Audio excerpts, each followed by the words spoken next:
اعوذ باللہ من الشیطان الرجیم بسم اللہ الرحمن الرحیم الحمد للہ الذی جعل کمال دینہ و تمام نعمتہ بولایت علی بن ابی طالب علیہ السلام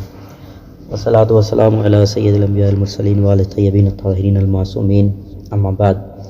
فقد قال امیر المؤمنین علی بن ابی طالب علیہ السلام بسم اللہ الرحمن الرحیم وأجزل تلك الأقسام وإن كانت كلها لله إذا صلحت فيها النية۔ ناظرین آپ کا در سامعین محترم السلام علیکم ورحمۃ اللہ۔ درس نہج البلاغہ کا خط نمبر 53 کا چھٹا حصہ آپ عزیزان کی بارگاہ میں حاضر ہے۔ یہ خط امیر المؤمنین نے جناب مالک اشتر نقی کو لکھا تھا، حکمرانی قیادت کے اصول بیان کیے تھے۔ آج اس کے چھٹے حصے میں مولا فرماتے ہیں، اور جو باقی اوقات میں پاکیزہ اور اطمینان کا وقت ہو، حالانکہ باقی تمام اوقات بھی اللہ ہی کے لیے اور اس کی عبادت میں شمار ہوں گے، بشرطیک نیت اصلاح کی رہے اور ریت کے اس سلامتی کے لیے صرف کیے جائیں۔ اس مشغولیت کے دوران جس میں تم خلوص کے ساتھ اللہ کے لیے اپنے دینی فرائض ادا کرتے ہو، اللہ کے ان فرائض کے لیے بھی وقت نکالنا چاہیے جو خصوصیت سے اللہ کی ذات سے متعلق ہے۔ لہٰذا تم اپنی راتوں اور اپنے دنوں میں سے اپنے بدن کی طاقت کا کچھ حصہ اللہ کے لیے سپرد کر دو، اور تقرب خداوندی کے لیے تم جو بھی عبادت کرو وہ ایسی ہو کہ نہ تو اس میں کوئی خلل اندازی ہو اور نہ ہی اس میں کوئی نقص ہو، خواہ ایسی عبادت کے لیے تمہارے بدن کو کتنی ہی زحمت اٹھانا پڑے۔ اور جب تم لوگوں کو نماز پڑھانے کے لیے کھڑے ہونا تو ایسی طویل نماز نہ پڑھانا کہ لوگوں کو نماز سے بیزار کر دو، اور نہ ہی اتنی مختصر کہ نماز ہی ضائع ہو جائے۔ یقیناً نمازیوں میں بیمار لوگ بھی ہوں گے، ایسے بھی جنہیں کوئی ضرورت درپیش ہوں گی۔ اور جب مجھے یمن بھیجا گیا تھا تو میں نے رسول اللہ صلی اللہ علیہ وسلم سے دریافت کیا تھا کہ لوگوں کو کیسی نماز پڑھاؤں۔ فرمایا تھا کہ لوگوں کے ساتھ ایسی نماز پڑھنا جو ان میں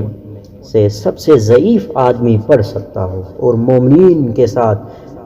ہمیشہ رحم و کرم برقرار رکھنا۔ اس کے بعد معلوم ہو کہ رعایا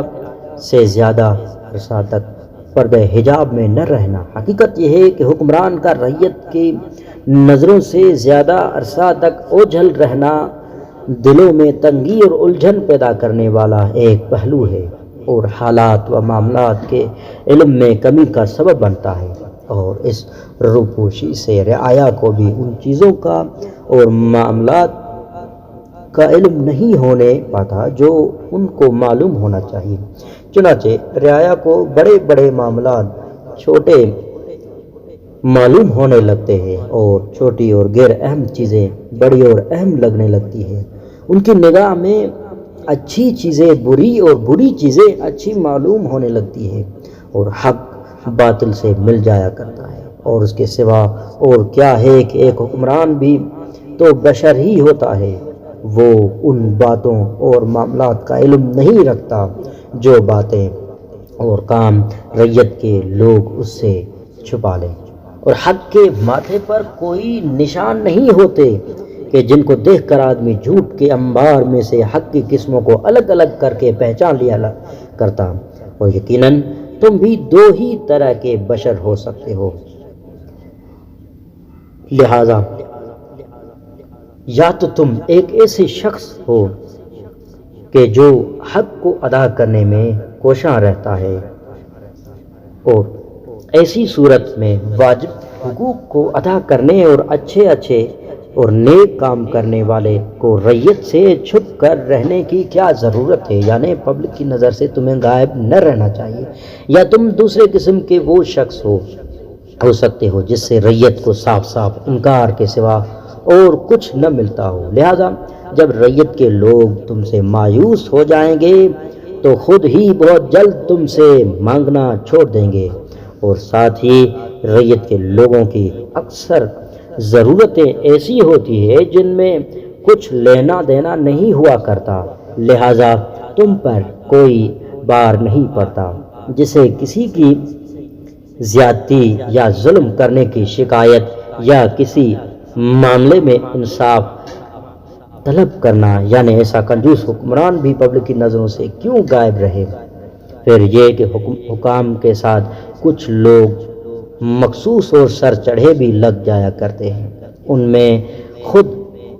غرضی اور دست درازی کے عادت ہوا کرتی ہے، اور ان میں بے انصافی اور بد معاملگی کرانے والے لوگ بھی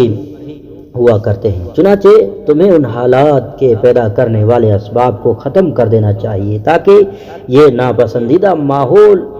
قائم ہی نہ ہو، اور ساتھ ہی اپنے مشیروں، مصاحبوں اور قرابت داروں کو کوئی جاگیر نہ دینا، اور انہیں تم سے کسی ایسی زمین پر قبضہ کر لینے کی توقع ہی نہ ہونا چاہیے جو آبپاشی یا کسی اور مشترکہ معاملے میں اس کے آس پاس کے کاشتکاروں کے لیے نقصان کا سبب بن سکے، اور یوں وہ اس کا بار دوسروں پر ڈال دیں۔ لہذا زمین سے فائدہ تو تجھے نہ پہنچے گا، اور تیری وجہ سے عیاشی تیرے حاشیہ نشین اور قرابت دار کریں گے، اور اس تمام برے عمل درآمد کی ذمہ داری اور برائی دنیا میں بھی تجھ پر ہوگی اور آخرت میں بھی، یعنی عیاشی انہوں نے کی اور بعض پرس تم سے ہوگی، اور جس پر جو ذمہ داری عائد کرنا لازم ہو اس کے ساتھ کوئی رعایت نہ کرنا، خواہ وہ اپنا ہو یا بیگانہ ہو، اور اپنے عادلانہ جدوجہد پر صابر رہنا اور جانچ پڑتال جاری رکھنا، اور اس کے پرواہ نہ کرنا۔ اس جانچ پڑتال کی زد تمہارے مخصوصے پر پڑتی ہے یا کسی قرابت دار پر، اور سخت عمل درآمد سے جو گرانی تمہیں محسوس ہوا ہو اس کو اپنی اچھی عاقبت کے خیال سے ہلکی کرتے رہنا، اس لیے کہ اس کا انجام اور نتیجہ تمہارے حق میں قابل حمد و ثنا ہوگا۔ اور اگر کبھی تمہارے رعیت کو تم پر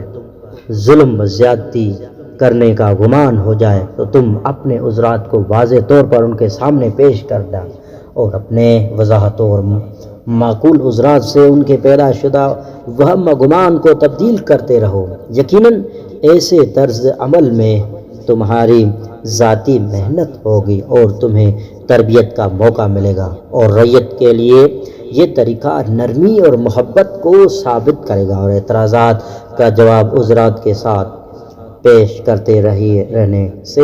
رعیت کو حق پر قائم کرنے کی تمہاری ضرورت بھی پوری ہو جائے گی، اور صلح کی اس پیشکش کو ہرگز نہ ٹھکرانا جو تمہارا دشمن پیش کرے اور جس میں اللہ کی خوشنودی بھی حاصل ہوتی ہو، اس لیے